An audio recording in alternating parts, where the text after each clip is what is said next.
আমার মিজোরাম ভ্রমণের প্রথম পর্বে যে জরুরি বিষয়গুলো আছে মিজোরামের, তো সেগুলো তো সবই আমি আলোচনা করেছিলাম। আর শুধু তাই নয় যে এখানে আসতে গেলে একটা ইনার লাইন পারমিট করে আসতে হয়, সেটাও আপনারা কিভাবে ঘরে বসে করবেন সেটাও কিন্তু আমি আপনাদের হাতে কলমে দেখিয়ে দিয়েছিলাম। তো আজকে আমার দ্বিতীয় পর্বের ভিডিওতে থাকবে এই আইজলকে বাদ দিয়ে আরও 3টে জায়গা নিয়ে। তো প্রথমেই বলে রাখি যে আপনি 7 দিনের একটা পারমিট নিয়ে এখানে এসেছেন, অর্থাৎ 6 রাত থাকতে পারবেন। তার মধ্যে 3টে রাত কিন্তু লেগে যাবে কিন্তু শুধুমাত্র আইজলের জন্য। কেননা আপনি যেদিনকে আসবেন সেদিনকে তো আপনি ঘোরার খুব একটা টাইম পাবেন না। যদি ট্রেনে আসেন তাহলে তো কোনো প্রশ্নই নেই, রাত 8টা-9টার সময় আপনি হোটেলে ঢুকবেন। দ্বিতীয় দিনটা রাখুন আইজলের সমস্ত সাইট সিন, অর্থাৎ এখানকার বিখ্যাত সলোমন টেম্পল, কেবি প্যারাডাইস, মিউজিয়াম, লাল সাবুঙ্গা পার্ক, এবং শুধুমাত্র এই জায়গাগুলো দেখতেই কিন্তু আপনার সারাদিনটা চলে যাবে। আর যেদিনকে আপনি ফিরবেন, অর্থাৎ আপনার রিটার্ন টিকিট, তার আগের দিন রাতে এসে কিন্তু আপনাকে আইজলে থাকতে হবে। অর্থাৎ 3টে রাত কিন্তু চলে গেল আইজলে, আপনার হাতে পড়ে থাকলো আর 3টে রাত। তো এই 3টে রাত আপনি আইজলে থেকেও ঘুরে নিতে পারবেন, তবে সেক্ষেত্রে আপনাকে বেশ কিছু জায়গা কিন্তু বাদ দিতে হবে। যেমন চম্পাইয়ের দূরত্ব আইজল থেকে 200 কিলোমিটার, পাশেই মায়ানমার বর্ডার। তো আপনি পৌঁছাবেনই বিকেলে, অতএব প্রশ্নই নেই। থেনজল দূরত্ব 100 কিলোমিটার, যাতায়াতে 200 কিলোমিটার। তো এখানেও আপনি পুরো জায়গা কভার করে আসতে পারবেন না। তো তার জন্যই আমি আপনাদের সাজেস্ট করব যে আপনারা আইজলে 3 নাইট রাখুন, আর বাকি 3 নাইটস আপনারা একদিন চম্পাইতে থাকুন, একদিন থেনজলে থাকুন, আর একদিনকে রেইতিকে থাকুন। আর এদের প্রত্যেকটা জায়গাতেই কিন্তু মিজোরাম গভর্নমেন্টের কিন্তু টুরিস্ট লজ রয়েছে, এবং সেখানে ডিলাক্স রুম থেকে কটেজ সব পেয়ে যাবেন। ভাড়া মোটামুটি 1000 থেকে 2000-এর মধ্যে, মোটামুটি বাজেটের মধ্যেই আপনারা পেয়ে যাচ্ছেন। কেননা আপনাদের আইজলে থেকে ঘুরতে গেলেও তো হোটেল ভাড়া দিতে হবে। তো সেখানে আইজলের হোটেল ভাড়া না দিয়ে আপনারা বাকি 3টে জায়গাতে হোটেল ভাড়া দিয়ে থাকুন। তাতে আপনাদের সুবিধে এটাই যে আপনারা অনেকটা জায়গা কিন্তু কভার করে আসতে পারবেন। তাহলে শুরু করছি আমার দ্বিতীয় পর্বের ভিডিওটা এই 3টে জায়গা নিয়ে। আমাদের গতকাল এই মিজোরামের টোটাল আইজলটা কমপ্লিট করেছি, সারা দিনের সকাল থেকে সন্ধে পর্যন্ত, এবং পুরো একটা দিন কিন্তু আইজলের সাইট সিনে কিন্তু লেগে যাবে। আর আজকে আমরা সব থেকে দীর্ঘতম রাস্তা যাব চম্পাই, যেটা দূরত্ব এখান থেকে 190, মানে 200-র কাছাকাছি। তার সাথে কিন্তু আমরা মাঝখানে আবার কয়েকটা সাইট সিন আছে, যেমন এখানকার সব থেকে বড় লেক তামদিল লেক। সেই লেকটা দেখে তবে আমরা চম্পাইতে যাব। তাই আমরা সকাল সকাল বেরিয়ে পড়েছি। সকালে ব্রেকফাস্ট করে আমরা পুরো রেডি, গাড়িতে মালপত্র সব তুলে নিয়েছি। তো এখনই আমরা যাত্রা শুরু করছি। চলো চম্পাই। যেহেতু দীর্ঘ পথ, তাই ঠিক 7:30টায় আমরা রওনা দিলাম চম্পাইয়ের উদ্দেশ্যে। আজকের যাত্রাপথে প্রথমেই চলে এলাম লাল সাবুঙ্গা পার্কে। এর দূরত্বটা আইজল থেকে মাত্র 18 কিলোমিটার। তো এটা হচ্ছে আইজলের যে লোকাল সাইট সিন তারই একটা স্পট, কিন্তু গতকাল আমরা সময়ের অভাবে এটা দেখে উঠতে পারিনি। তো তার জন্যই আজকে আমরা চম্পাই যাওয়ার পথে এই জায়গাটা দেখে নিলাম। এই পার্কে মোট 2টো হ্যাঙ্গিং ব্রিজ রয়েছে। এখানে পাহাড়ের 3টে চূড়ার সাথে এই 2টো হ্যাঙ্গিং ব্রিজের সাথে যুক্ত, অর্থাৎ আপনি এই হ্যাঙ্গিং ব্রিজ দিয়ে প্রথম পাহাড় থেকে 3য় পাহাড়ের মাথায় চলে যেতে পারবেন, এবং সেখান থেকে পাহাড়তে চারিদিকের যে ভিউ সেটা আপনারা দেখতে পারবেন ওখান থেকে। এবং আগেরটা থেকে এইটা কিন্তু একটু লম্বা বেশি। হ্যাঙ্গিং ব্রিজের 2টো স্টেশন চলে এলাম। ব্রিজটা কি সুন্দর লাগছে দেখতে।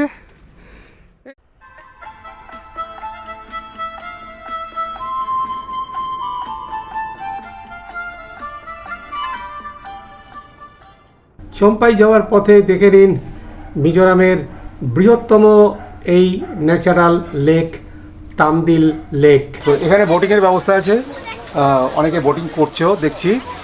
আর এখানে সামান্য কিছু এন্ট্রি ফিও লাগে, আর বোটিংয়ের চার্জ তো লাগবে যারা বোটিং করবেন। আইজল থেকে এই লেকের দূরত্ব প্রায় 100 কিলোমিটার, অর্থাৎ চম্পাইয়ের ঠিক মাঝামাঝি। মিজোরামের যে সাইচুয়াল ফরেস্ট রেঞ্জটা রয়েছে, তো সেই ফরেস্টের মধ্যেই এই তামদিল লেক। তাছাড়া মিজোরামের একটা গুরুত্বপূর্ণ মৎস্য কেন্দ্র হিসেবে গড়ে উঠেছে এই লেক। এখানে থাকার জন্য যেমন রিসোর্ট রয়েছে, ঠিক তেমনি একদম লেকের পাশে তাঁবুতেও কিন্তু আপনারা এখানে থাকতে পারেন।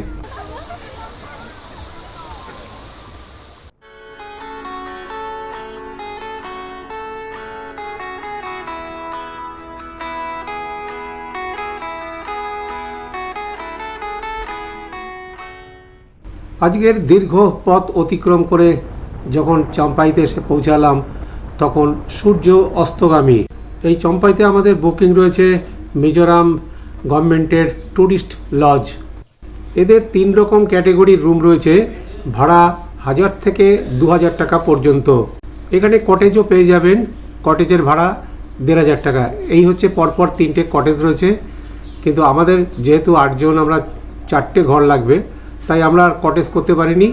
আমরা ডবল বেডরুম ঘর, যেটা 1000 টাকা, সেই রুমটাই আমরা বুকিং করিয়েছি। মিজোরামের এই চম্পাইতে এসেই দেখলাম বিস্তীর্ণ সমভূমি, আর এই সমভূমির জন্যই এখানকার প্রধান জীবিকাই হচ্ছে কৃষিকাজ।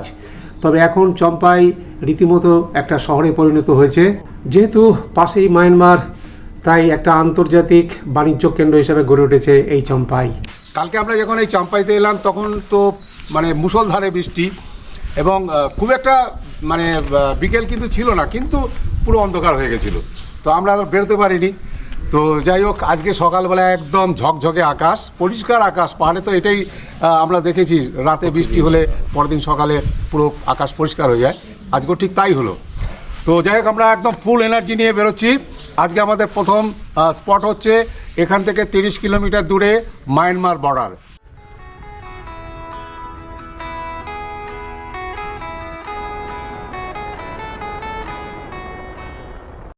এই হচ্ছে পাহাড়ের চরিত্র। আমরা সকালে যখন বেরোলাম তখন একদম পরিষ্কার ঝকঝকে আকাশ, অথচ এই মায়ানমারের রাস্তা কিছুটা আসার পরেই দেখছি একদম ঘন মেঘ, সামনে কিছু দেখা যাচ্ছে না।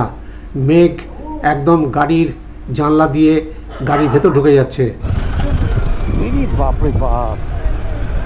চলে এলাম মায়ানমার বর্ডারে, জোখাউতার বর্ডার। সামনেই মায়ানমার, অর্থাৎ ব্রিজটার ওপারেই হচ্ছে মায়ানমার, কিন্তু ভেতরে ঢোকার কোনো অনুমতি কিন্তু নেই। এখন এখানকার দুপারের যারা স্থানীয়, তাদের একটা অনুমতিপত্র সহ যাতায়াত করতে পারে, কিন্তু আদার্স কেউ কিন্তু ভেতরে ঢোকার অনুমতি নেই। তাই আমরা দূর থেকেই দেখে নিচ্ছি মায়ানমারের এই সীমান্ত শহর।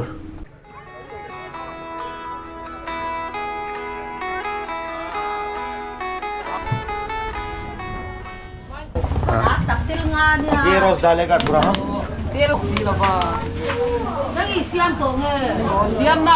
पेट बीमार नहीं करेगा तो? नहीं, हाँ? फ्रेश के लिए.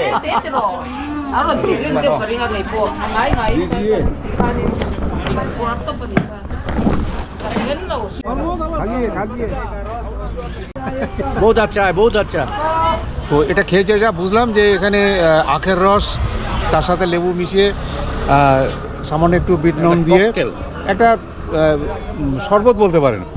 খেতে কিন্তু খারাপ লাগছে না, আমাদের কিন্তু কেউ খাবে না করে আমি খেয়ে যখন দেখলাম যে টেস্ট বেশ ভালোই লাগছে, তখন সবাই কিন্তু নিয়েছে, দারুণ লাগলো। প্রত্যেকটা বাজারেই কিন্তু এই জুসটা কিন্তু পাবেন। আজকে সকালে আমরা চাম্পাই থেকে বেরিয়ে মায়ানমার বর্ডারে বেশ কিছুটা সময় আমরা কাটিয়েছি। তারপর ওখান থেকে চলে এলাম শেরশিপ জেলার থেনজলে, যেখানে আমাদের আজকের নাইট স্টে। মিজোরাম ট্যুরিজমের থেনজল ট্যুরিস্ট লজ, একদিনের বুকিং রয়েছে আমাদের এখানে। গেস্ট হাউসে ঢুকে প্রথমেই পড়বে এদের বিশাল একটা ডাইনিং হল। আমাদের 4টে রুম পরপর, 5, 6, 7, 8 জন আমরা। ডবল বেডের রুম, এগুলো সব কটেজ। 2টো বেড আছে এখানে, প্রত্যেকটা রুমেই কিন্তু আলাদা আলাদা 2টো বেড। ব্যালকনি, সামনেই ঘন জঙ্গল। এবার ভাড়াটা বলে নিই। এই কটেজগুলোর ভাড়া হচ্ছে 2 জন থাকতে পারবেন 1200 টাকা করে। যারা এই থেনজলে নাইট স্টে করতে চাইছেন তারা অবশ্যই এই জায়গাটাকে আপনাদের পছন্দের তালিকাতে রাখতে পারেন। দেখতেই পাচ্ছেন অসাধারণ একটা জায়গা, এবং থাকা এবং পরিষেবা একদম সব দিক থেকে আমি বলতে পারি যে চিপ অ্যান্ড বেস্ট। में गया वैसे भी আমাদের আজকে হচ্ছে গিয়ে 4th ডে। তো এই তেঞ্জলের এটাও সরকারি লজ। আমরা চম্পাইতে ছিলাম, সেটাও মিজোরাম ট্যুরিজমের গেস্ট হাউস, এটাও হচ্ছে ওদেরই গেস্ট হাউস। চম্পাইতে যেটা ছিলাম সেটা সরকারি লজ হলো, ব্যবস্থাপনা খুব ভালো না, ঘরের অবস্থাও কিন্তু খুব একটা ভালো না, খুবই পুরনো বিল্ডিং দেখে মনে হলো, এবং সেটা যে মানে মেনটেন যে ঠিকমতো হয় না সেটা কিন্তু আমরা গিয়ে বুঝেছি। কিন্তু সেই তুলনায় এখানকার পরিষেবা কিন্তু যথেষ্ট ভালো, এবং ঘরগুলোর কন্ডিশন এবং তার চারিদিকের পরিবেশ একদম মানে কী বলবো আর কি, আমরা খুব মানে তৃপ্তি পেয়েছি। তো আজকে আমাদের বেরোবো এখনই, আমরা সব রেডি হয়ে ব্রেকফাস্ট করে বেরিয়ে গেছি। আজকে আমাদের এই তেঞ্জল থেকে যে সাইট সিনগুলো সেগুলো আমরা এক এক করে করব। আজকে আমাদের প্রথম স্পট এই থেঞ্জলের গল্ফ কোর্স। উত্তর পূর্ব ভারতের অন্যতম সেরা গল্ফ কোর্স এটা। প্রায় 105 একর জমি নিয়ে তৈরি এই গল্ফ কোর্স, আর খেলার জায়গাটা প্রায় 75 একর। এখানে রয়েছে 30টির মতন প্রায় ইকো হাট, ক্যাফেটেরিয়া, খোলা আকাশের নিচে ফুড কোর্ট, রিসেপশন এলাকা এবং ওয়েটিং লাউঞ্জ, যা সবই কিন্তু তৈরি হয়েছে সাইবেরিয়ান পাইন কাঠ দিয়ে। আর তাছাড়া এখানে রয়েছে বিশ্বমানের আসবাবপত্র এবং সরঞ্জাম, যা এই গল্ফ কোর্সকে সম্পূর্ণরূপে সজ্জিত করে রেখেছে। সব জায়গাটা তো গাড়ি যাবে না, তো কিছুটা আপনাকে হাঁটতে হবে। এই হচ্ছে গল্ফ কোর্স, এই যে গল্ফ কোর্স। দারুণ দারুণ দারুণ, এইখানে তো আমাদের একটা গ্রুপ ছবি তুলতেই হবে। ওরে বাপ রে বাপ, একদম মানে মন ভরে গেল এই ফুল দেখে। আপনারও কি এরান আছে? না আসলে কিন্তু একটুখানি ইয়ে হতো, মিস করতাম। মিস করতাম যে বন্ধ বলে। কি দাদা, আমরা তেঞ্জলের যে বিখ্যাত গল্ফ কোর্স, সেই গল্ফ কোর্সের একদম টাওয়ারের উপরে বসে আছি। মানে এখানে যারা গল্ফ খেলতে আসেন, এখানে বড় একটা ভিলেজ, প্রচুর এখানে থাকার জন্য, মানে প্লেয়ারদের থাকার জন্য কিন্তু কটেজ আছে, প্রায় 50 কটেজ আছে। তার মানে এখানে যে বড় টুর্নামেন্ট হয় সেটা কিন্তু পরিষ্কার বোঝা গেল। তা আমাদের দেখে মনে হচ্ছে যেন আমরা বোধহয় সেই টুর্নামেন্টেরই প্লেয়ার। আমরা একটা মিটিংয়ে বসেছি, কোচ, আমাদের ম্যানেজার সবই এখানে আছে। আমরা এখন সেই আলোচনাটা করছি, মাঠে নামতে হবে তো, তার একটা প্র্যাকটিস তো করে নিতে হয় আগে, তাই সেটা কিন্তু আমাদের চলছে এখন মনে হচ্ছে। কিন্তু আমরা কিন্তু এখানে বেশ কিছুটা সময় চারিদিকের ভিউ দেখছি, আর এই টাওয়ারটা অপূর্ব সুন্দর। আর চারিদিকের এই গল্ফ কোর্সের যারা মানে এই মিজোরামে ঘুরতে আসবেন, তেঞ্জলে তো অবশ্যই আসবেন, এই গল্ফ কোর্স কিন্তু সবাই দেখায় না, এটা কিন্তু আপনারা মাথায় রাখবেন, ড্রাইভারের সাথে কিন্তু কথা বলে নেবেন, এবং এটা কিন্তু মিস করবেন না।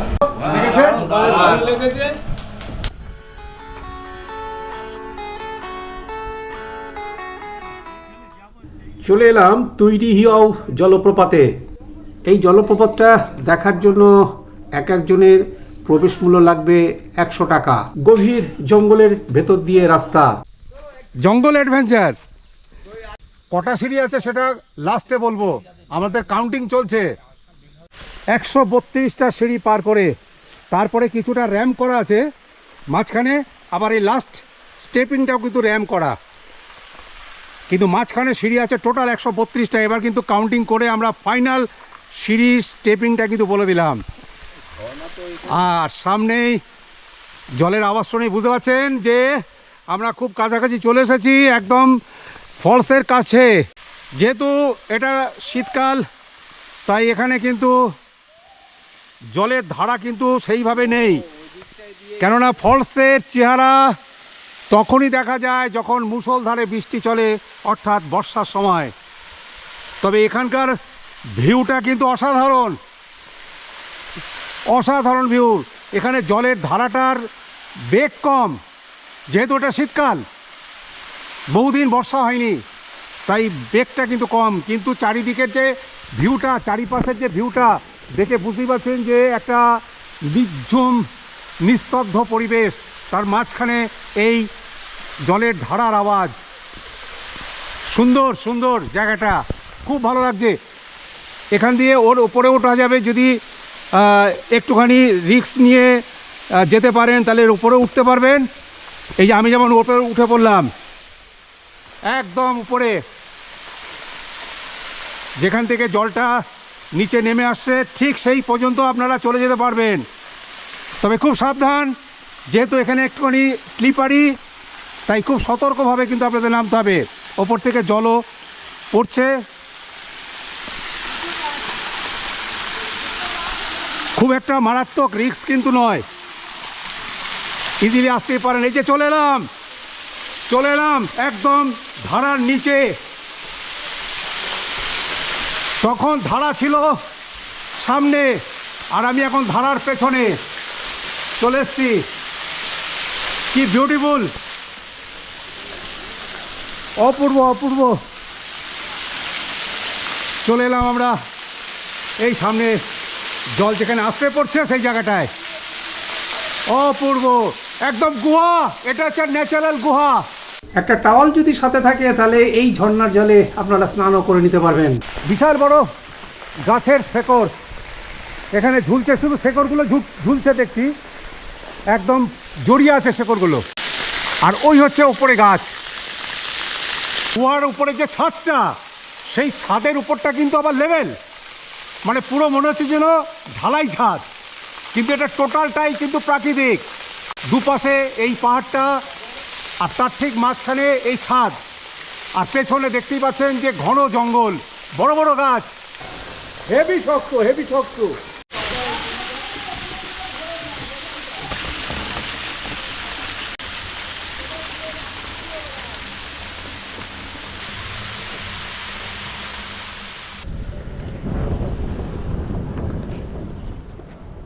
চলে এলাম আর একটা জলপ্রপাতের সামনে, মিজোরামের সর্বোচ্চ জলপ্রপাত ভান্তাওয়াং। এর উচ্চতা 750 ফুট। এর চারপাশের যে পাহাড়টা সেটা এতটাই খাড়া যে এর কাছাকাছি যাওয়াটা কিন্তু খুব কঠিন, তাই এটা দূর থেকেই দেখতে হয়। আর এটাকে ভালোভাবে দেখার জন্য রয়েছে একটা পর্যবেক্ষণ টাওয়ার। আমরাও তাই টাওয়ারের উপর থেকে দেখে নিলাম মিজোরামের সর্বোচ্চ জলপ্রপাত। থেঞ্জল থেকেই ঘুরে নিন এখানকার আরও একটি ট্যুরিস্ট স্পট, শিয়ালসুক। এই জায়গাটা চারিদিক দিয়ে সবুজে ঘেরা একটা অসাধারণ ভ্যালি। এছাড়া জায়গাটা অনেকটা উঁচু হওয়ার জন্য এর উপর থেকে চারিদিকের এই অসাধারণ ভিউ আপনারা কিন্তু দেখবেন এখান থেকে।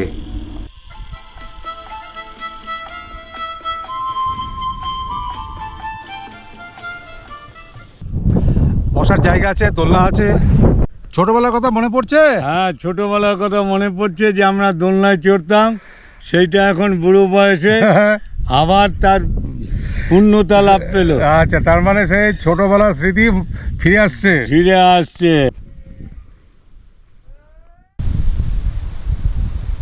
বেনটাউন থেকে আইজলের পথে, অর্থাৎ আইজল থেকে প্রায় 50 কিলোমিটার দূরে অবস্থিত এই মুইফাং এখানকার একটা অন্যতম পর্যটন কেন্দ্র। সারা পাহাড়টা জুড়ে রয়েছে বড় বড় ঘাস আর ঢেউ খেলানো পাহাড়। তো এখন যেহেতু মার্চ মাস, তাই ঘাসগুলো সব শুকিয়ে গেছে। বর্ষার সময় এর দৃশ্যটা কিন্তু একেবারে সবুজ গালিচা পাতা একটা পাহাড় বলে মনে হবে। ভারতের যে 8টি রাজ্যের উপর কর্কট ক্রান্তি রেখা গিয়েছে তার মধ্যে একটি কিন্তু মিজোরাম। এই মুইফাং গ্রামের উপর দিয়ে চলে গেছে এই রেখা।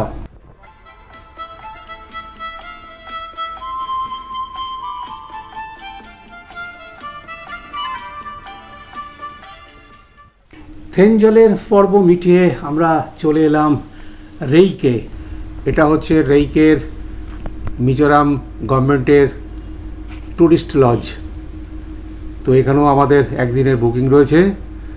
পুরো জায়গাটাতেই রয়েছে বড় বড় গাছ, আর এই গাছপালার মাঝখানেই কিন্তু এই কটেজগুলো। আর অনেক জায়গা হওয়ার জন্য এদের এই কটেজগুলো কিন্তু সবই কিন্তু ছড়ানো ছিটানো। আর এদের প্রত্যেকটা কটেজেই কিন্তু দুটো করে কটেজ রয়েছে। এইখানটাতে রয়েছে এদের রিসেপশন কাম কিচেন এবং এদের ডাইনিং হল। কটেজের ভেতরটাও তো একটু দেখিয়ে দিলাম, যথেষ্টই বড় স্পেস। যেহেতু এখানে ফরেস্টের মধ্যে বিস্তর জায়গা নিয়ে এদের এই ট্যুরিস্ট রিসোর্টটা, আর প্রত্যেকটার সাথে দুটো করে কটেজ আছে। আর একটা ইনফরমেশন আপনাদের দিয়ে রাখছি যে এখানে কিন্তু বিকেল থেকে কিন্তু প্রচণ্ড বেগে কিন্তু হাওয়া চলে। তো কালকে আমরা যখন এসেছিলাম তখন আমরা ভয় পেয়ে গেছিলাম যে এত হাওয়া। তো এটাই হচ্ছে এখানকার চরিত্র, জানি না কেন এখানে এত হাওয়া। তো যাই হোক, একটু চারিদিকটাও আপনাদের একটু ঘুরে দেখালাম। সকালে ব্রেকফাস্ট করে আমরা বেরিয়ে পড়লাম রেইকের যে সাইট সিনগুলো রয়েছে সেগুলো দেখতে। রেইকের একটা প্রধান ট্যুরিস্ট স্পট ছিল মিজো ভিলেজ, যেখানে মিজোদের জীবনযাত্রা কেমন সেটা দেখানো হয়েছে। কিন্তু যেহেতু আজকে রবিবার, তাই রবিবারে বন্ধ থাকার জন্য সেটা আমরা মিস করলাম। রেইক কাই, এটা হচ্ছে রেইকের একটা জনপ্রিয় সেতু, যার নিচ দিয়ে বয়ে গেছে তলাঅং নদী। এই নদীর এক পাশ দিয়ে রয়েছে অনেকগুলো ঝর্ণা, খুব উঁচু নয় কিন্তু বেশ কয়েকটা ঝর্ণা রয়েছে যে জলটা এই নদীতে এসে পড়ছে। ঝর্ণার পাশে যেতে গেলে একটু হাঁটতে হবে। ওই সামনেই হচ্ছে ব্রিজ, আর এই ব্রিজের নিচ দিয়ে রাস্তা চলে গেছে। তো সামনেই, খুব একটা বেশি দূর না, হয়তো 1-150 মিটার হবে। এখানে অনেকগুলো পরপর ঝর্ণা রয়েছে, আর এই হচ্ছে নদী। রেইকের একটা উল্লেখযোগ্য পর্যটন কেন্দ্র। শীতকালে এই নদীর পাশ দিয়ে প্রচুর পিকনিকের আসর বসে যায়। দেখতে থাকুন রেইকের তলাঅং নদী আর তার সাথে এই মন জুড়োনো ঝর্ণা।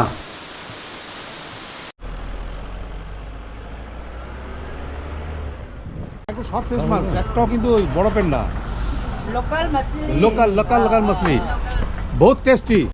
ये 500 एक प्लेट, ये 200 एक प्लेट कितना 200 एक 500 এক প্লেট 500, 500 500।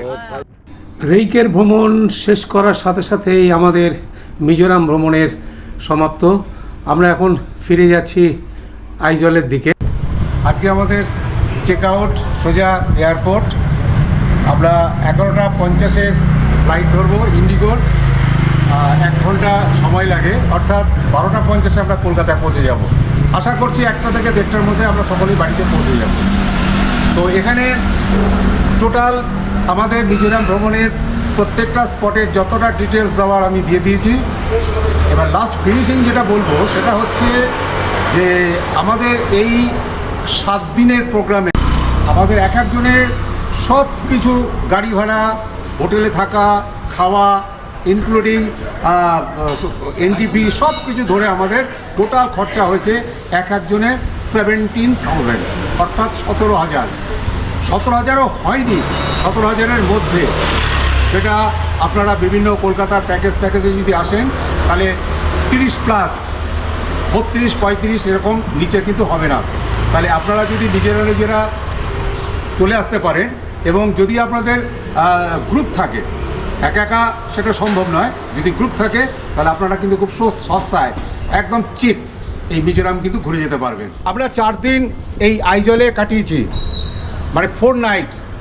প্রথম 2 নাইটস, শেষের 2 নাইটস, মাঝখানে আমরা 3টে জায়গাতে আমরা স্টে করেছি। তো এই হোটেল ভিনতার যারা, এখানেই আমরা 4 দিন স্টে করেছি। তো সেই হোটেলের প্রোপাইটার, তো দাদাকে বলবো। তো আমরা তো এখানে 4 নাইট কাটালাম আপনার এখানে, তো আমাদের কেমন লাগলো সেটা একটু বলুন। We are very happy.